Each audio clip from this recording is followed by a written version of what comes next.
کچھ سلام ہو رہی تھی نا.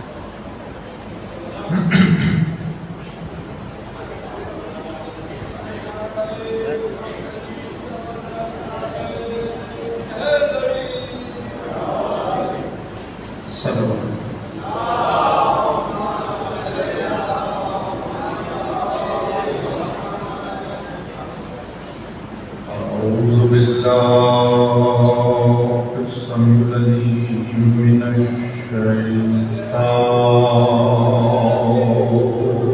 الرجيم. بسم الله الرحمن الرحيم. الحمد لله الذي هدانا لهذا وما كنا لنهتدي لولا أن هدانا الله. لقد جاءت رسل ربنا بالحق والصلاة والسلام على أسلم ما في الوجود سرلا في كل موجود نقطة دائرة الوجود صاحب لواء الحمد والمقام المحمود أبي القاسم محمد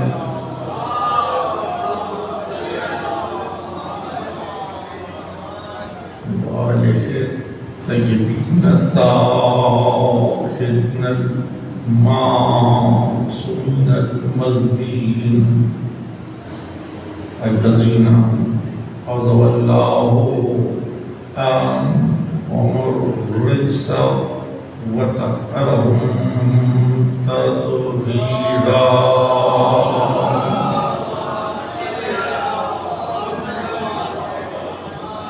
أما بعد فقد قال الله سبحانه وتعالى في محكم كتابه الحكيم وهو أصدق الصادقين. ونفس وما سواها فألهمها فجورها وتقواها. قد أفلح من زكاها وقد خاب من دساها. صلوات.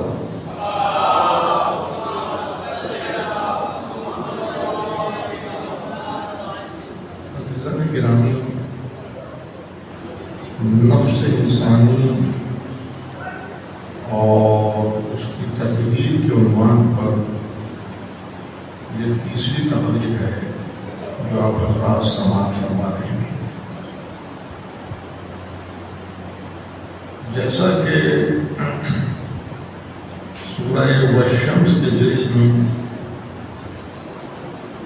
اس عنوان پہ مکالمے کو قائم کیا جا رہا ہے اور 7ویں آیت کے اوپر کل گفتگو ٹھہر رہی تھی کہ وَالنَّفْسِ وَمَا سَوَّاهَا. قسم اس نفس کی جسے ہم نے کیفیت توازن و اعتدال و اکملیت عطا کی. انسان کی انسانیت کا شرف اس امر پہ پنہاں ہے. انسان کی انسانیت کا شرف اس امر پہ پنہاں ہے کہ خداوند علی اعلیٰ نے جس لطف پر اس کی حیات کو قیام دیا، یہ اس لطف کی منزل توازن و اعتدال و اکملیت کو سلامت رکھے.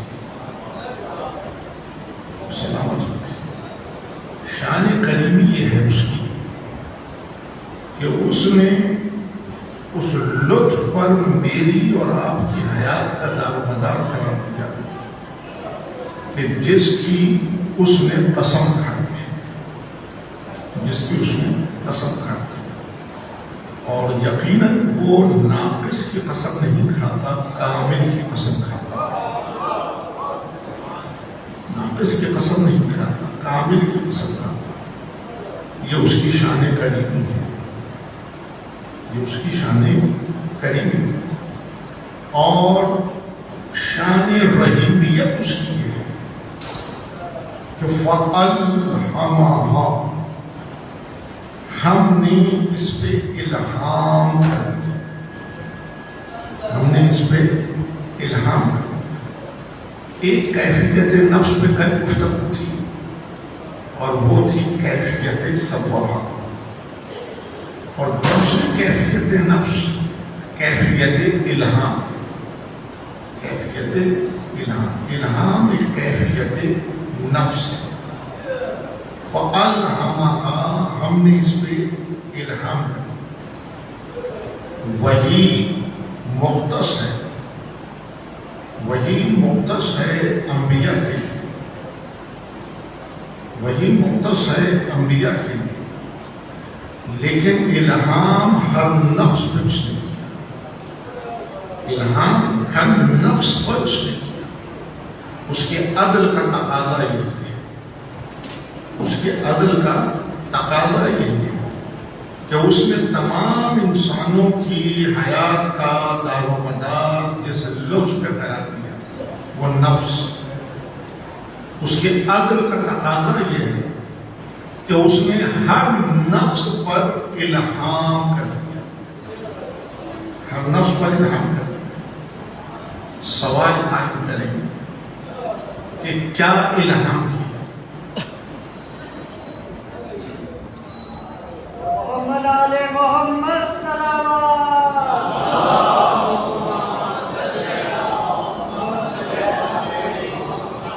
سوال قائم کریں کہ کیا الہام کیا؟ کائنات کا سارا علم انسان کی کتاب نفس پر الہام کرتا ہے۔ کوئی علم ایسا نہیں ہے جو میری اور آپ کی کتاب نفس میں موجود نہ ہو، کوئی علم ایسا نہیں جو آپ کی اور میری کتاب نفس میں موجود نہ ہو۔ یہ ہے اس کی شان رحیمیت، یہ ہے اس کی شان رحیمیت۔ اگر کسی نفس پہ الہام کرتا اور کسی پہ الہام نہ کرتا، کسی نفس پہ الہام کرتا اور کسی نفس پہ الہام نہ کرتا تو انسان دو حصوں میں منقسم ہو جاتا۔ جس پہ الہام نہیں کیا وہ شکوہ کرتا اور جس پہ الہام کیا وہ شکر کرتا، لیکن اس نے ہر نفس پر الہام کر کر انسان کو کیفیت شکوہ سے بری کیا اور کیفیت شکر کے دائرے میں لا کے کھڑا کر دیا، کیفیت شکر کے دائرے میں لا کر کھڑا کر دیا۔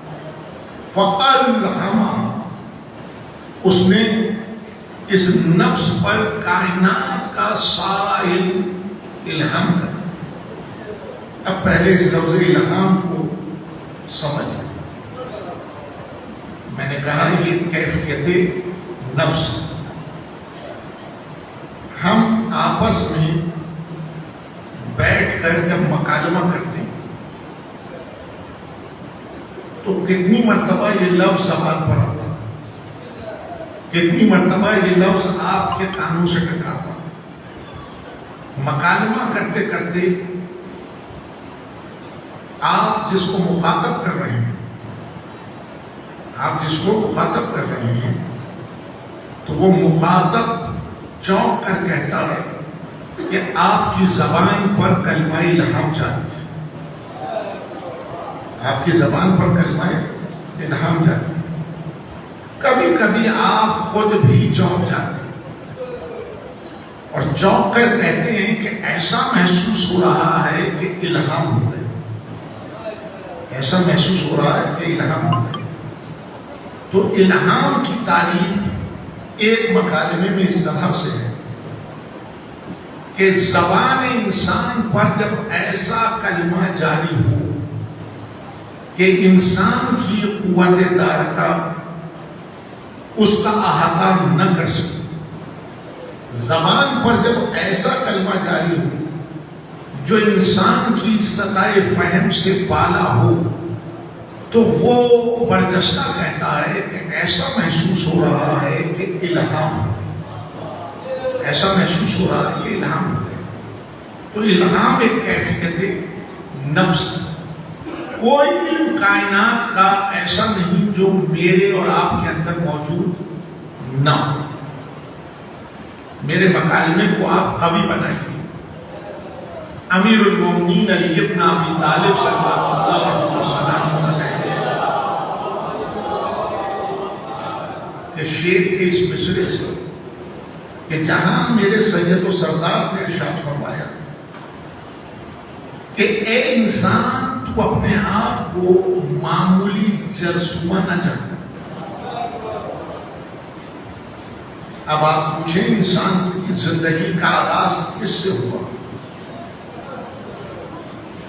مذہبی دنیا ہو یا غیر مذہبی دنیا، لوگ کہتے ہیں کہ جرثومے سے آغاز حیات ہے اور مٹی میں دفن ہو جائے گی۔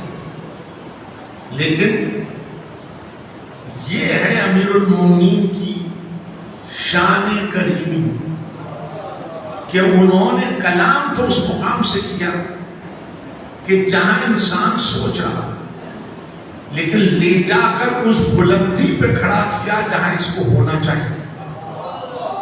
کہ اے انسان تو اپنے آپ کو معمولی جرثومہ نہ جان، تجھ میں عالم اکبر پوشیدہ ہے، تجھ میں کائنات چھپی ہوئی ہے۔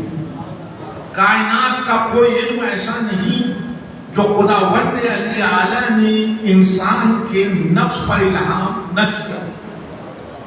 یہ ترقیاں جو زندگی میں ہیں، یہ ترقیاں جو زندگی میں ہیں، یہ انسان کا اعتراف جہل ہے۔ یہ ترقیاں جو انسان کی ہیں کہ دراصل انسان کا اعتراف جہل ہے۔ جتنا انسان ترقی کرتا جاتا وہ اعتراف جہل کرتا چلا جاتا کہ کل تک نہیں جانتا تھا، آج جان گیا۔ کل تک نہیں جانتا تھا، آج جان گیا۔ تو جتنا انسان ایجادات کر رہا ہے، جتنا انسان تخلیق کے عمل سے گزر رہا، اتنا انسان اس علم پنہاں کو عیاں کرتا چلا جا رہا، اس علم پنہاں کو عیاں کرتا چلا جا رہا اور آسان کرتا۔ علم نفسیات میں یہ کہا جاتا ہے کہ سب کچھ سب کانشنس میں ہے، تحت شعور میں سب کچھ، اس کو لائبریری کہتے ہیں، تحت شعور کو لائبریری کہتے ہیں، سب کچھ سب کانشنس میں۔ لیکن یہ اسکولنگ، یہ کالج، یہ یونیورسٹی کے درجے معلم آپ کی لائبریری کو کھولتا چلا جاتا ہے، کھولتا چلا جاتا ہے، آسان کرے۔ دوران سفر فرض کیجئے ریل میں سفر کریں، سپوز ریل میں سفر کرتے کرتے آپ چونک جاتے ہیں، حیرت میں گرفتار ہو جاتے ہیں کہ میں یہاں سے پہلے بھی گزرا ہوں، میں یہاں سے پہلے بھی گزرا ہوں۔ آپس میں ڈائیلاگ کر رہے مکان، کبھی کبھی ایسا ہوتا ہے کہ آپ چونک جاتے ہیں، حیرت میں گرفتار ہوتی ہے. یہ سچویشن، یہ ڈائلاگ پہلے بھی وقوع پذیر ہوئی ہے، پہلے بھی وقوع پذیر ہوتا کیا ہے؟ جب سب کانشیس کی فائل ڈائریکٹ کھل جاتی ہے، جب سب کانشیس سے براہ راست نکل کر آتا تو آپ حیرت میں گرفتار ہو جاتے. لیکن جب جماعت میں، کلاس روم میں معلم درمیان میں ہوتا اور جب وہ فائل کھلتی ہے تو آپ حیرت میں گرفتار نہیں ہوتے، آپ کیفیت اطمینان میں ہوتے، آپ کیفیت اطمینان میں ہوتے. بہت سہولت سے اس مرحلے کو طے کر رہا ہوں کہ اگر درمیان حیات معلم نہیں، اگر درمیان حیات معلم نہیں تو حیات حیرت میں گرفتار ہو جاتی. لیکن اگر درمیان حیات معلم ہے تو دائرہ حیرت ٹوٹ جاتا ہے، دائرہ حیرت ٹوٹ جاتا ہے. اب میں یہاں فلسفے کی گتھیوں کو نہیں سلجھاؤں گا، لیکن جب مکالمہ آ ہی گیا تو اس کو محفوظ ضرور کیجیے، یاد رکھنے کے قابل ہے. جتنا دائرہ حیرت پھیلتا چلا جاتا ہے تصور توحید بھی پھیل جاتا ہے. جتنا دائرہ حیرت پھیلتا چلا جاتا ہے تصور توحید بھی پھیلتا چلا جاتا ہے. لیکن جب دائرہ حیرت ٹوٹتا ہے تو حیات نقطہ وحدت پہ آ کے قیام پذیر ہو جاتا ہے. حیات نقطہ وحدت پہ آ کے قیام پذیر ہو جاتا ہے. تو اگر وہ لوگ جو واسطے کے قائل نہیں ہیں وہ حیرت میں گرفتار ہوتے ہیں، وہ تصور توحید پھیل جاتا ہے تو وہ توحید کو نہیں سمجھ پاتا لیکن وہ شرک کی گردان لگاتا ہے، شرک کی گردان لگاتا ہے. لیکن وہاں جب واسطہ درمیان حیات ہوتا ہے وہ دائرہ حیرت کو توڑ دیتا ہے، اور جب دائرہ حیرت کو توڑ دیتا ہے تو اس کی حیات نقطہ وحدت پہ آ کے قیام پذیر ہو جاتا ہے. اور جب حیات نقطہ وحدت پہ آ کے قیام پذیر ہو جائے تو اب وہ شرک کی گردان نہیں لگاتا بلکہ توحید سے اپنے دامن کو باندھ لیتا ہے. وہ شرک کی گردان نہیں لگاتا، وہ اب توحید سے اپنے دامن کو باندھ لیتا ہے. ضروری بات ہے کہ فائل اگر ڈائریکٹ کھلے گی تو آپ حیرت میں گرفتار ہو جائیں، لیکن اگر معلم درمیان ہے تو آپ دائرہ حیرت کو توڑ دیں گے. تو جو کچھ ہے وہ اس نفس کے خالق نے الہام کر دیا، جو کچھ ہے وہ سب خالق نے اس نفس میں الہام کر دیا. امتحان کیا ہے میرا؟ امتحان کیا ہے میرا؟ امتحان کیا ہے آپ کا؟ ہر نفس کو امتحان دینا. وہ امتحان نفس ہے کیا؟ وہ امتحان نفس ہے کیا؟ میرے عزیز، اس امتحان نفس کو یہ مجلس طے کرتی ہے، اس امتحان نفس کو یہ مجلس طے کرتی ہے. کیسے؟ جو کچھ اس پہ خالق نے الہام کیا، اگر میں کیفیت نیند میں ہوں تو یہ پنہا رہے گا، لیکن اگر میں کیفیت بیداری میں ہوں تو اس کو عیاں کرتا چلا جاؤں گا. اب یہ مکالمہ سمجھ میں آیا کہ اس منزل امتحان کو یہ مجلس کہہ رہی ہے. مجلس کہتے ہی سمجھ کو ہے جو نیند کو بیداری میں بدل دے. مجلس کہتے ہی سمجھ کو ہے جو نیند کو بیداری میں بدل دے. تو میرے عزیز، جو کیفیت نیند میں ہے وہ اس کو پنہا رکھتا، لیکن جو کیفیت بیداری میں ہے وہ اس کو عیاں کرتا چلا جاتا ہے. رسول کریم احمد مصطفیٰ محمد مصطفیٰ صلی اللہ علیہ وسلم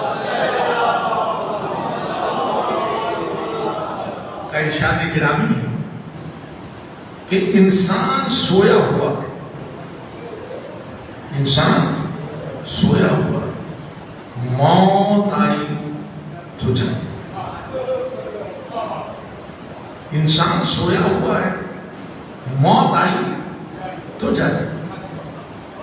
سارے امور حیات سر انجام دے رہا ہے، لیکن ذات خاتم یہ کہہ رہی ہے انسان سویا ہوا، موت آئی تو جاگے۔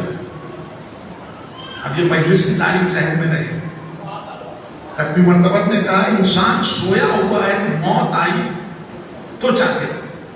جسے نقارہ موت جگائے اس نفس کو یقیناً موت آئے گی، لیکن جو نقارہ موت سے پہلے جاگ جائے اسے موت نہیں آئے گی، حیات ابدی مل جائے گی۔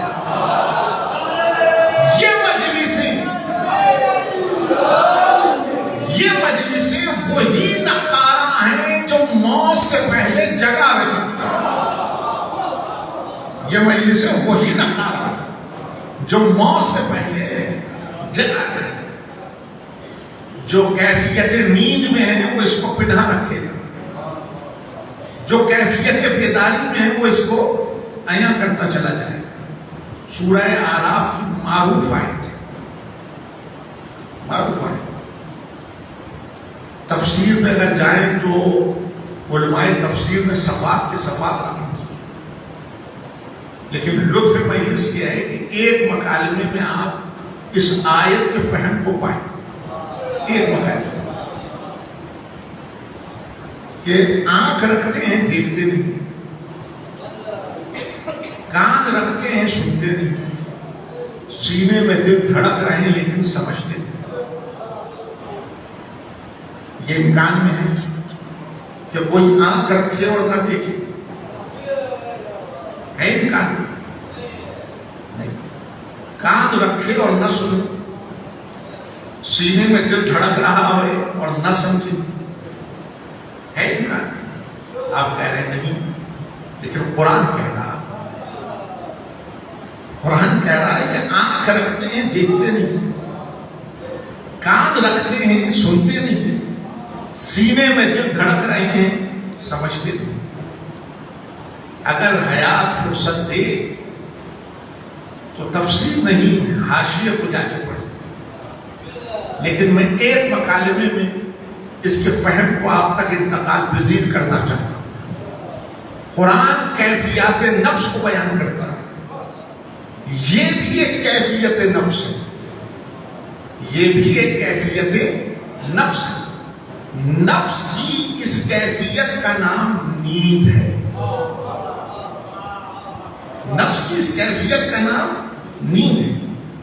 حالت نیند میں آپ آنکھ رکھتے ہیں لیکن دیکھنے کی قوت نہیں، کان رکھتے ہیں لیکن سننے کی صلاحیت نہیں، سینے میں دل دھڑک رہا ہے لیکن سمجھنے کی طاقت نہیں۔ ختم مرتبہ کہہ رہے ہیں انسان سویا ہوا ہے، موت آئی تو جاگے۔ اور میں نے مکالمہ یہ قائم کیا کہ جب تک نفس کیفیت نیند میں ہے وہ اس کو پنہا رکھے گا، اور جب نفس کیفیت بیداری میں قدم رکھے تو اس کو عیاں کرتا چلا جائے گا۔ نفس کی کیفیت نیند اصطلاح نفسیات میں غفلت کہتے ہیں، غفلت، اور نفس کی کیفیت بیداری کو اصطلاح نفسیات میں شعور کہتے ہیں۔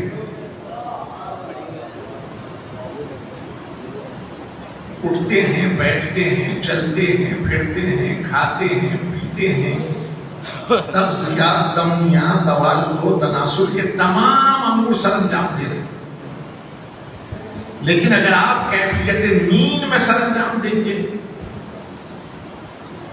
اگر آپ کیفیت نیند میں یہ سب کام کریں گے تو اسے اصطلاح میں عادت کہتے ہیں، لیکن اگر بیداری میں یہی سب کام کریں گے تو اسے اصطلاح میں عبادت کہتے ہیں۔ عبادت کی مکمل ترین تعریف، عبادت کی مکمل ترین تعریف ایک مکالمے میں اس طرح، ایک مکالمے میں اس طرح میں آپ سے سوال کرتا ہوں، عبادت آپ کہیں نماز پڑھنا عبادت، روزہ رکھنا عبادت، حج کرنا عبادت، ایک فہرست آپ مجھے بتائیں، مجلس میں آنا عبادت، غم حسین میں عشق بہانا عبادت، ایک فہرست آپ مجھے رقم کریں، لیکن میں ایک مکالمے میں عبادت کی تعریف محفوظ کرانا چاہتا ہوں۔ کہ انسان کا ہر وہ حرکت و سکون جو کیفیت شعور میں ادا ہو جائے اسے عبادت کہتے ہیں، اسے عبادت کہتے ہیں۔ اب مجھے آپ بتائیے، مجلس نیند کو بیداری میں بدلتی ہے، مجلس غفلت کو شعور میں بدلتی ہے۔ اب یہ سوال ہی ابس ہے کہ یہ مجلس رسم ہے کہ عبادت؟ یہ سوال ہی ابس ہے کہ مجلس رسم ہے کہ عبادت؟ عبادت کے اوقات مخصوص نہیں ہوتے۔ آپ کے سانس کی آمد اور رفت عبادت ہو جائے، آپ کا اٹھنا بیٹھنا چلنا پھرنا عبادت ہو جائے، تو اب آپ سمجھ رہے ہیں یہ مجلس نعمت ہے، یہ مجلس نعمت ہے۔ تو یہ مکالمہ کہنے میں قطعاً آج محسوس نہیں کرتا کہ مقصد تخلیق انسان تشنا رہ جاتا، مقصد تخلیق انسان تشنا رہ جاتا۔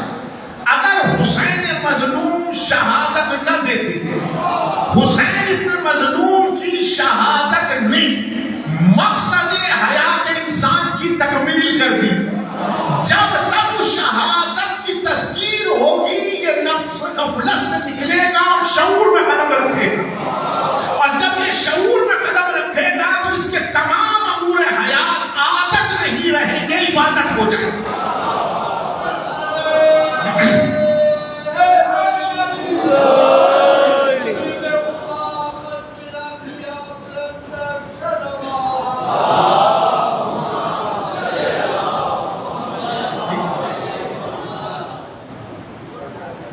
مشکل تو نہیں ہے گفتگو، ایک شکایت اس کا بھی ازالہ چاہتا ہوں، اس کا بھی ازالہ چاہتا ہوں، اس لیے کہ میں چاہتا ہوں کہ یہ جو مکالمہ ہے یہ نوجوانوں کے اندر محفوظ ہو، اور ایسے محفوظ ہو کہ یہ معاشرے میں، یہاں عزادار نہیں، معاشرے میں چلتے پھرتے عزادار ہو،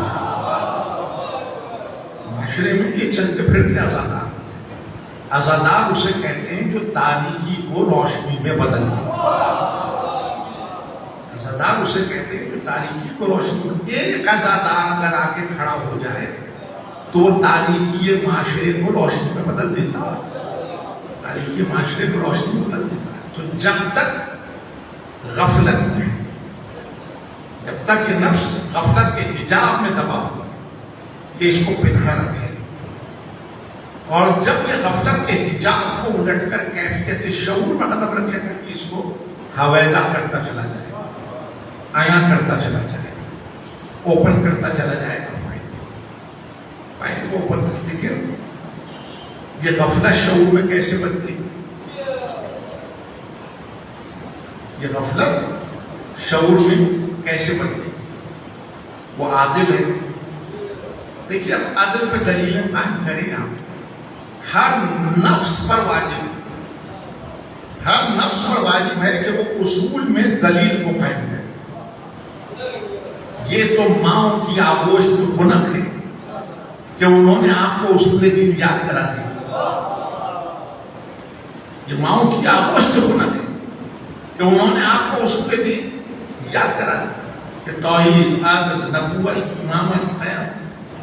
لیکن جب آپ میچور ہو رہے ہیں تو اب ہر نفس پر یہ واجب ہے کہ وہ اصول میں دلیل کو قائم کرے، اصول میں تقلید نہیں ہے، اصول میں تقلید نہیں ہے۔ ہر عالم نے یہ کہا، عالم سمجھ رہے ہیں، مجتہد جسے ہم زبان عام میں کہتے ہیں، ہر عالم نے یہ کہا کہ اصول میں ہر نفس پر واجب ہے کہ وہ دلیل کو قائم کرے، توحید پہ دلیل قائم، عدل پہ دلیل قائم، نبوت پہ دلیل قائم، امامت پہ دلیل قائم، قیامت پہ دلیل قائم۔ تو یہ مجلسیں کیوں برپا ہو رہی ہیں؟ میں آپ سے سوال کر رہا ہوں، یہ مجلسیں کیوں برپا ہو رہی ہیں؟ یہ مجلسیں داستان گوئی کا راستہ نہیں ہے، یہ مجلسیں اصول پر دلیل کو قائم کریں، یہ مجلسیں اصول پر دلیل کو قائم کرتی ہیں۔ یہ کاندھے پہ رومال ڈال کر صبح سے شام تک لا الہ الا اللہ کی گردان نہیں لگاتی، یہ لا الہ الا اللہ پہ دلیل کو قائم کرتی۔ گردان لگاؤ گے تو یہ کلمہ اپلیکیشن کی منزل پہ نہیں آئے گا، لیکن عزیزان گرامی جب آپ دلیل کو قائم کریں گے کلمہ اپلیکیشن کی منزل پہ آ جائے گا۔ جب تک یہ اپلیکیشن کی منزل پہ نہیں ہے نفس کیفیت جہل میں گردان لگا رہا، لیکن جب یہ اپلیکیشن کی منزل پر آ جائے گا تو یہ علم کے ساتھ کلمے پر شہید ہو جائے گا، یہ علم کے ساتھ کلمے پر شہید ہو جائے گا۔ تو مجلس کلمہ پڑھوانے کے لیے نہیں، بتائیے دنیا کو مجلس کلمہ پڑھوانے کے لیے نہیں، کوئی خوف محسوس نہ کرے کہ ہم نے یہ کلمہ پڑھوانے کے لیے برپا کی، ہم نے مجلس کلمہ پڑھوانے کے لیے برپا نہیں کی، ہم نے مجلسیں برپا کی ہیں اس امت کو پیدا کرنے کے لیے کہ کلمے پہ شہادت دی جائے، کلمے پر شہادت دی جائے۔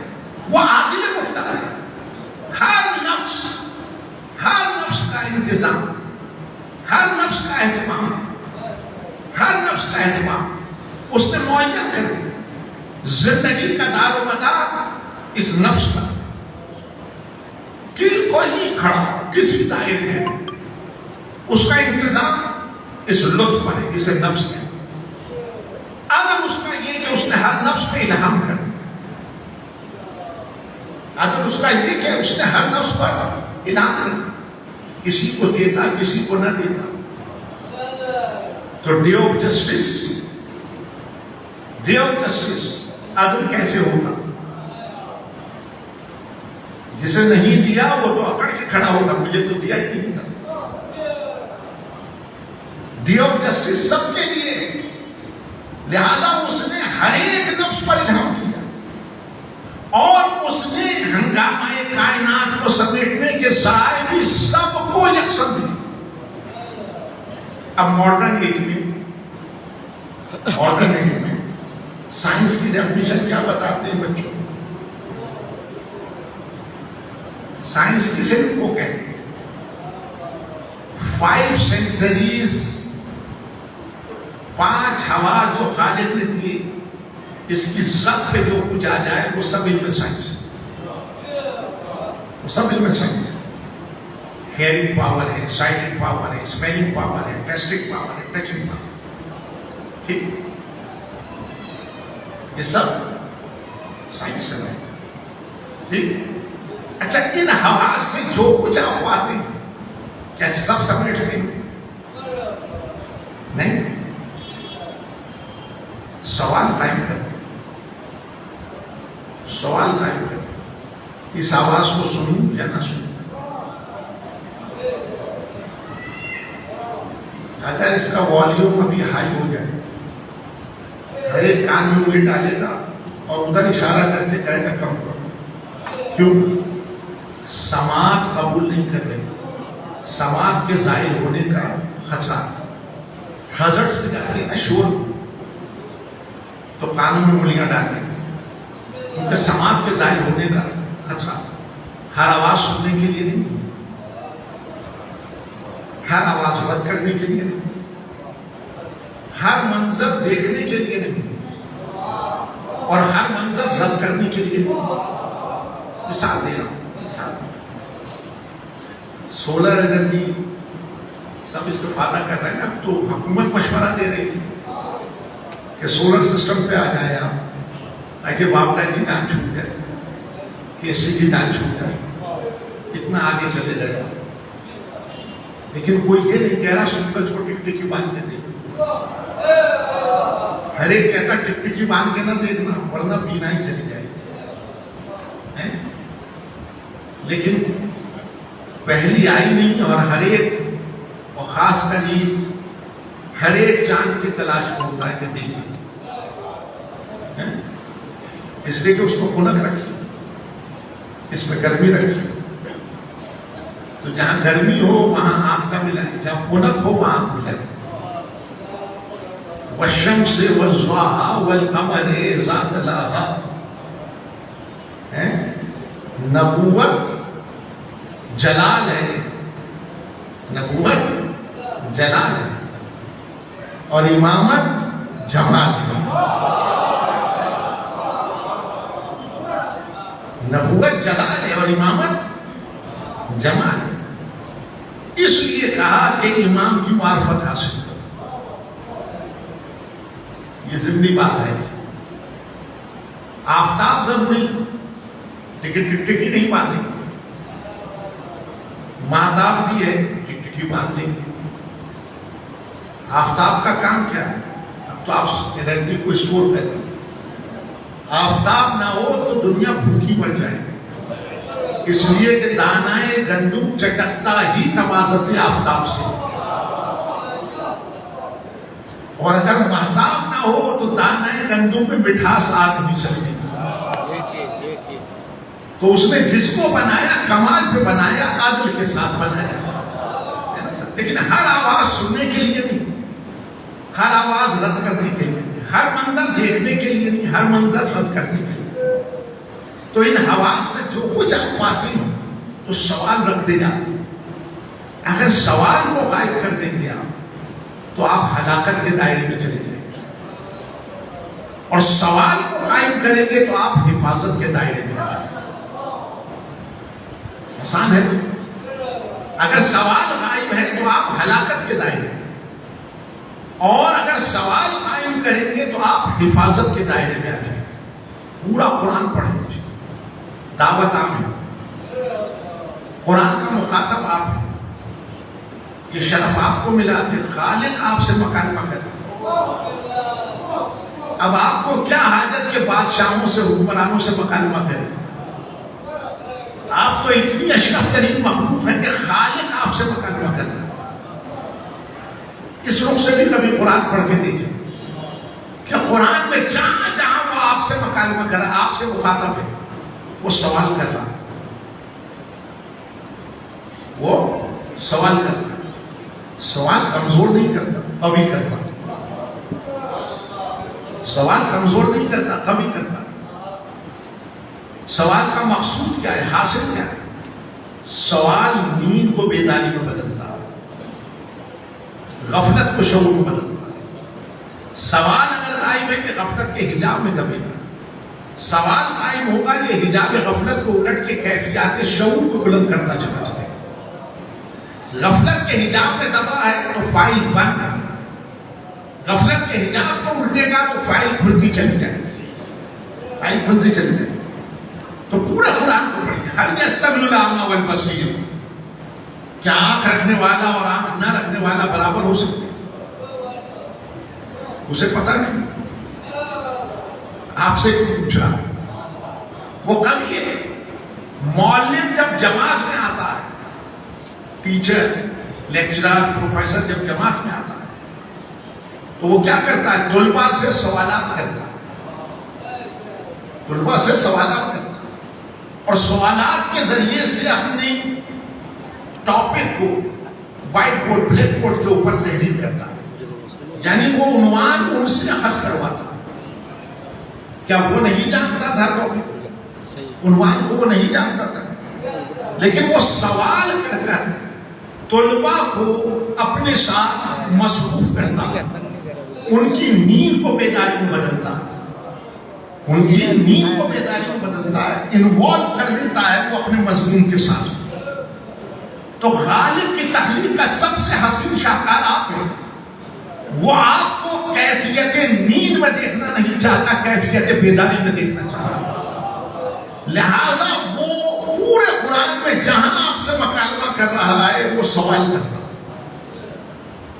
اور اپنے ذمہ داری سے کہہ رہا ہوں کہ جہاں بیان رسول ہے، جہاں بیان رسول ہے، تاریخ تو آپ کے سینوں میں سمٹی ہوئی ہے، تو میں ورق الٹ کے کیوں سناؤں؟ جہاں بیان رسول ہے، اشیر سے غدیر تک، پہلے سوال کو قائم کیا پھر بیان کیا. اب آپ ورق الٹتے چلے جائیں. پہلے سوال کو قائم کیا پھر بیان. یعنی رسول بھی سوئے ہوئے سے کلام نہیں کرتا، جاگے ہوئے سے کلام کرتا.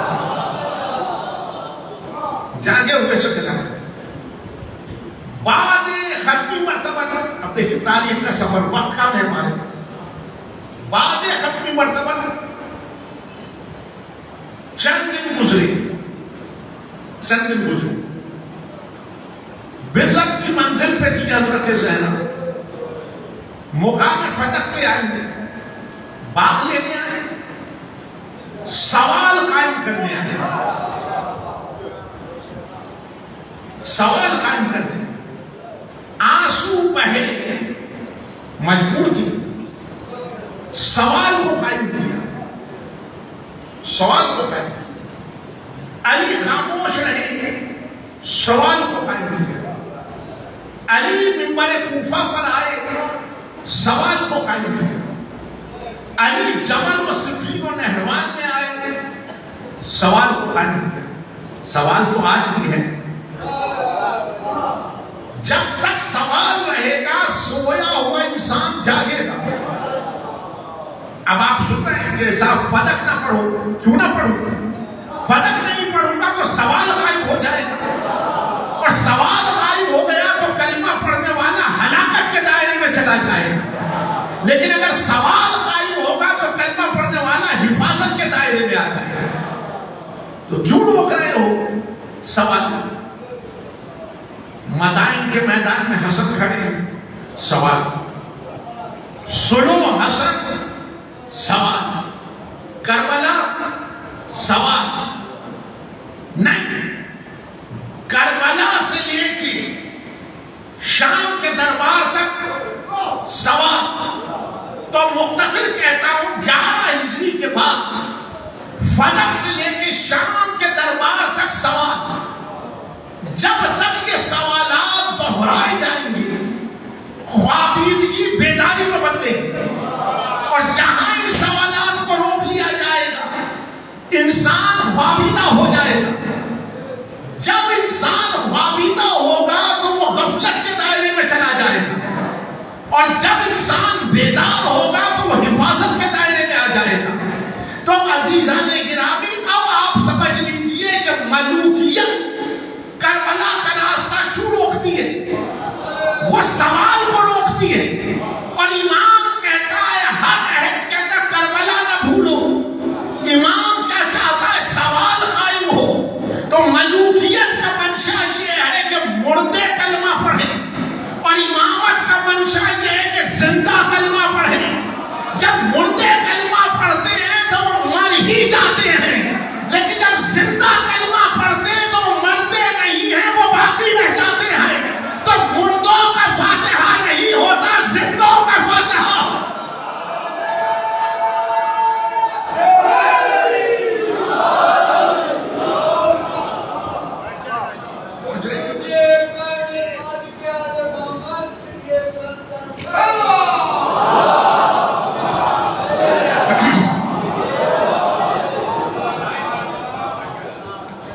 سوال جب قائم ہے تو ہلاکت کا دائرہ, اور سوال جب قائم ہوگا تو یہی حیات حفاظت کے دائرے. نماز پڑھیں, سوال قائم کریں. جو مسائل ہیں احکام کے مسائل ہیں, پورا باب ہے آپ کے توضیح المسائل. یہ کس بنیاد پہ رقم ہوتی ہے؟ سوالات کی بنیاد پر. سوالات کی بنیاد پر. تو جب کوئی اقدام کرے سوال قائم کرے. سوال قائم کریں گے تو عبادت, اور سوال قائم نہ کر سکے تو عادت. نہیں, سوال قائم نہیں ہوا ہلاکت کے دائرے میں, سوال قائم ہوگا حفاظت کے دائرے میں. میں بچوں آتے ہوئے بھی کہہ رہا تھا, ہر ماں باپ کے اوپر واجب ہے کہ وہ بچوں کی تربیت کریں, بچوں کو اچھی تعلیم دیں, اچھی مکانیت دیں, اچھی معاشرت, اچھا ماحول دیں. یہ واجب ہے ہر ماں باپ کی. لیکن سوال قائم ہے کہ یہ فریضہ مجھ پر خالق نے واجب کرا. لیکن اگر میں اٹھتے بیٹھتے کہ میں تمہیں اچھی تعلیم دلا رہا ہوں, میں تمہیں اچھا لباس دے رہا ہوں، دے گا تو مگر سوئی کو صحیح جگہ لے آئے. اگر یہ میں درمیان میں رہی تو شرک خفی میں گرفتار ہو جائے، شرک خفی میں گرفتار ہو جائے. اور شرک کے خفی میں گرفتار ہو کے کام کرے گا تو نجاست. لیکن اگر اس کے حکم کو تسلیم کر کے کام کرے گا تو طہارت. ذرا سا سوئی ادھر سے ادھر ہوئی اور ادھر آپ نجاست کے دائرے میں آ گئے، سوئی اس مقام پر آ گئی، آپ طہارت کے دائرے میں آ گئے. تو جب کوئی کام کریں میں نہیں کرنا، میں نہیں کرنا، خالق کا حکم ہی، خالق کا حکم ہی. تو آپ کا ہر کام عین مطابق توحید، عین مطابق توحید. وہ کام جو میں کے تحت ہے وہ فنا کی جانب لے جائے گا، اور وہ کام جو خالق کے حکم کے مطابق ہے وہ بقا کی جانب لے جائے گا، وہ بقا کی جانب لے جائے گا. تو میرے عزیز، سوال غائب ہوا آپ ہلاکت کے دائرے، سوال غائب ہوا آپ حفاظت کے دائرے. ہلاکت کے دائرے زبان قرآن میں فسق و فجور کہتے ہیں. ہلاکت کے دائرے کو زبان قرآن میں فسق و فجور کہتے ہیں. فَأَلْهَمَ فُجُورَهَا وَتَقْوَاهَا. حفاظت کے دائرے کو تقویٰ کہتے ہیں، تقویٰ کہتے ہیں. وقت سے بٹ رہا ہے لیکن دو مکالمے میں آج کے مرحلے کو طے کر دیجیے. علی کی خاموشی مجبوری نہیں، اختیار تھا. علی کی خاموشی مجبوری نہیں، اختیار تھا. علی نے نفس کو نفس کی کیفیت مشاہدہ کو سلب نہیں کیا، علی نے نفس کی کیفیت مشاہدہ کو جلا دیا. 3 منزلوں پہ علی خاموش ہے. 4تھی منزل پہ منبر کوفہ پر آیا. منبر کوفہ پر آ کر علی نے ایک نعرہ لگایا، سلونی. سوال کو قائم کیا، اور سوال کو قائم کر کے علی نے اپنے اختیار کا اعلان کیا کہ 3 منزلوں تک سب کام ہوا لیکن سوال غائب تھا. اور جب سوال غائب تھا تو یہ ہلاکت کے دائرے میں کھڑے تھے. علی نے سوال کو قائم کر کلمہ پڑھنے والے کو ہلاکت کے دائرے سے نکالا اور حفاظت کے دائرے میں لا کے کھڑا کر دیا. اب اگر یہ نعرہ سلونی ہٹ جائے درمیان سے تو خلافت راشدہ نہیں رہتی، لیکن جب تک یہ نعرہ سلونی گونج رہا ہے خلافت راشدہ ہے. درود پر محمد و آلہ.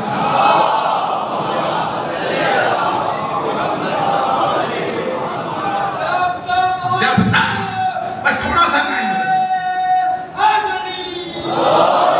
جب تک سوال غائب ہے خلافت راشدہ نہیں ہو سکتی. لیکن جب علی کا نعرہ سلونی شروع ہوئی خلافت راشدہ ہو جائے گی. اگر علی 4تھی منزل پہ آئے، 4تھی منزل پہ آئے، اگر علی 4تھی منزل پہ قدم نہ رکھتے، علی 4تھی منزل پہ قدم نہ رکھتے تو سوال تو غائب ہو گیا، سوال تو غائب ہو گیا.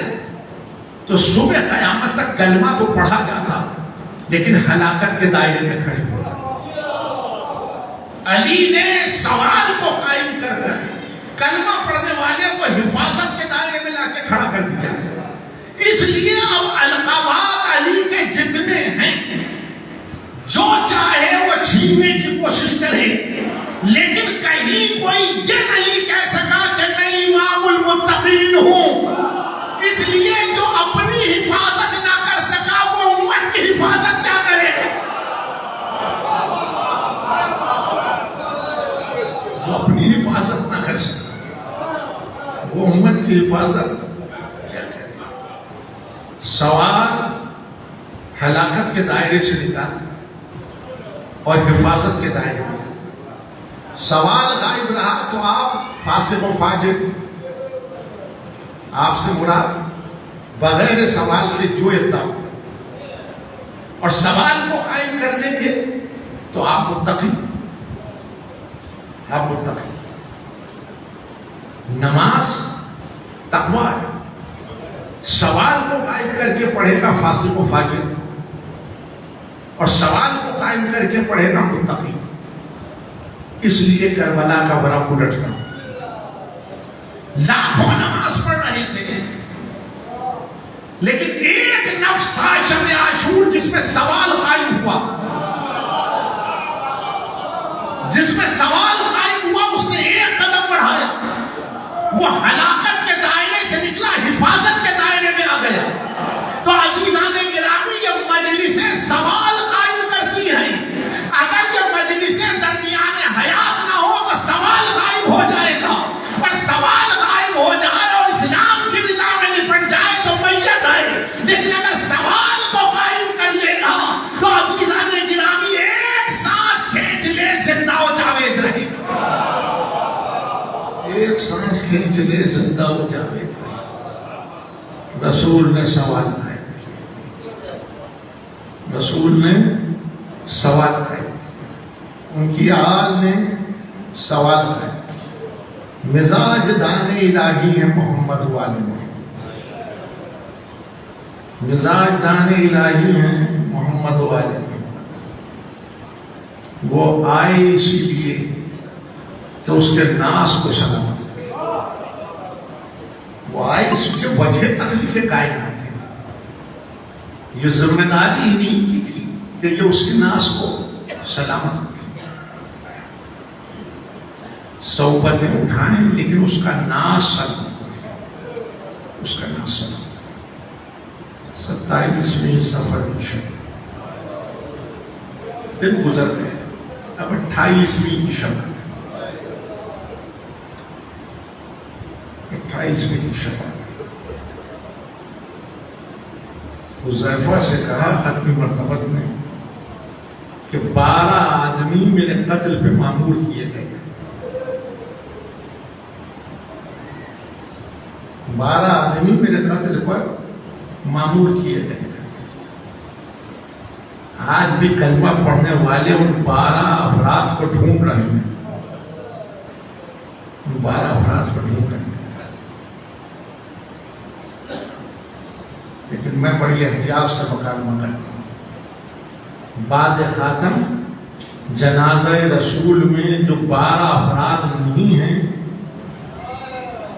وہ وہی ہیں کہ جو قتل خاتم پہ معمور کیے گئے تھے، جو قتل خاتم پہ معمور کیے گئے تھے۔ 26ویں سفر سے رسول علیل ہوئے،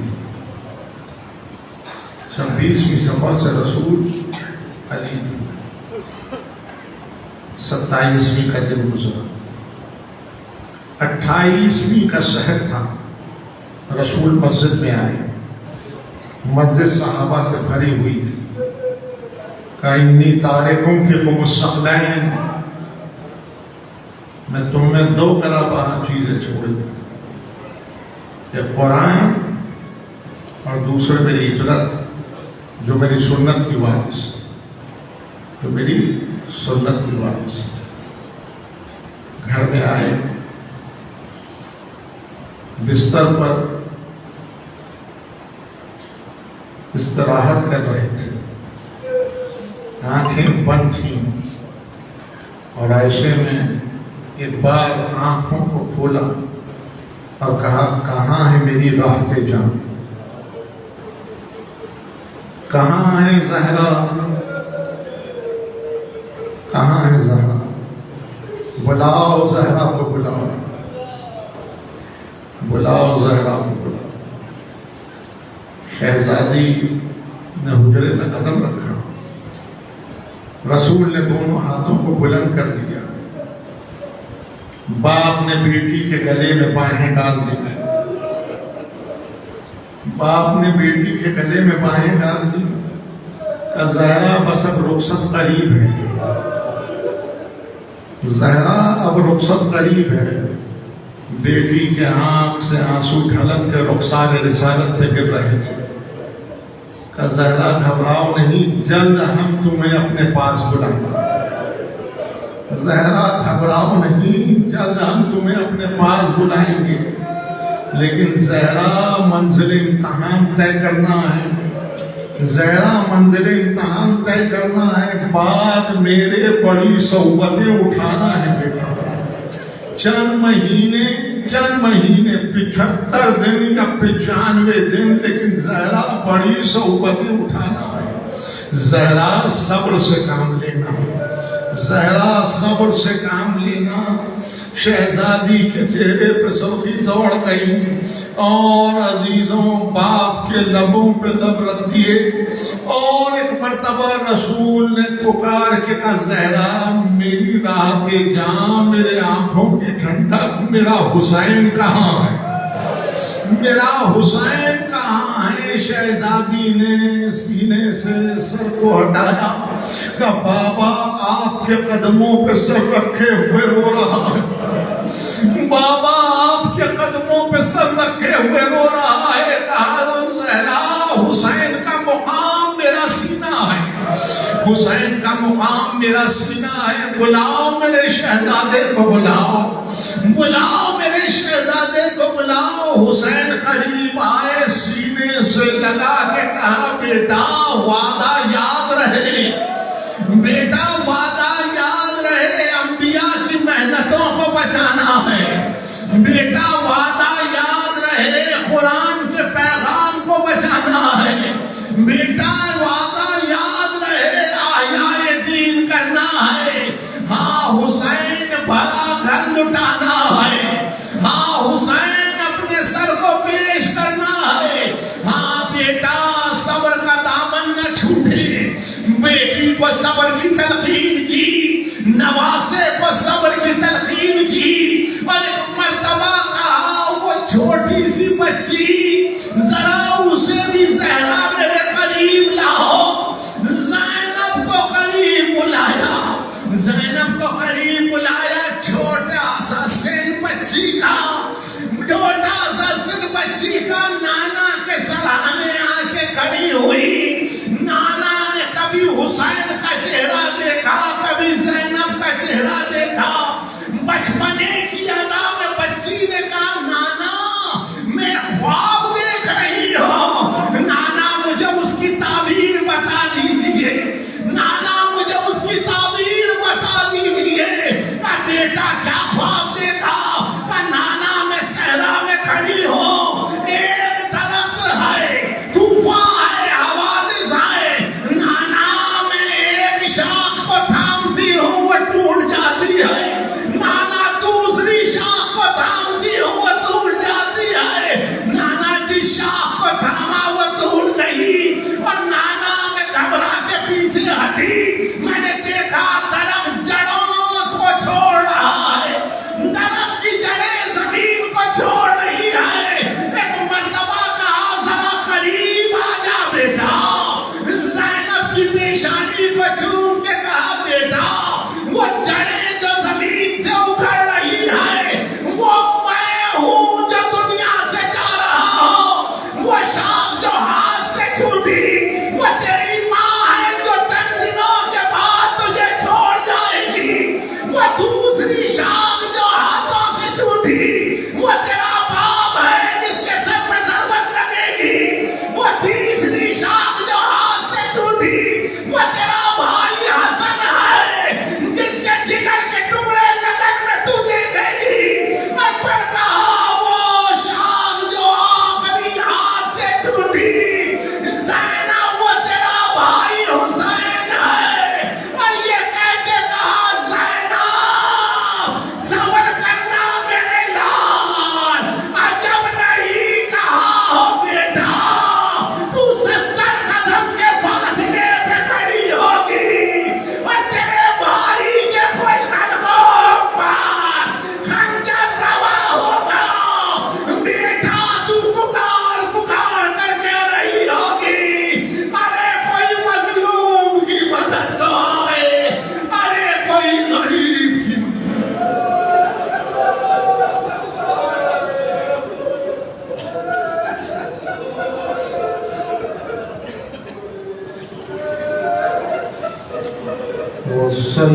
وَسَيَّارَ الَّذِينَ ظَلَمُوا أَيَّوْمَ انقلب ينقلبون۔ الہی و سیدی یا مولایا، پروردگار ہماری اس عبادت کو اپنی بارگاہ میں قبول فرما، پروردگار حاضرین مجلس کی جملہ حاجات شریعہ کو بڑھا، پروردگار بانیان مجلس کی توفیقات میں اضافہ فرما، پروردگار بانیان مجلس کے مرحومین، حاضرین مجلس کے مرحومین، شہدائے ملت جعفریہ کو اعلی علین میں جگہ عنایت فرما، ان کے گناہان کبیرہ و صغیرہ کو معاف فرما، پروردگار جو بیمار ہیں، بیمار کربلا کے صدقے میں شفائے کاملہ اور عاجلہ عنایت فرما، پروردگار جو بے روزگار ہیں، باب الحوائج کے صدقے میں روزگار عطا فرما، جو برسر روزگار ہیں ان کے رزق میں خیر و برکت عطا فرما، پروردگار مقامات مقدسہ کی حفاظت فرما، پروردگار ملت کو متحد مملکت کی حفاظت فرما، ظہور حضرت حجت میں تاجیل فرما، ماتم حسین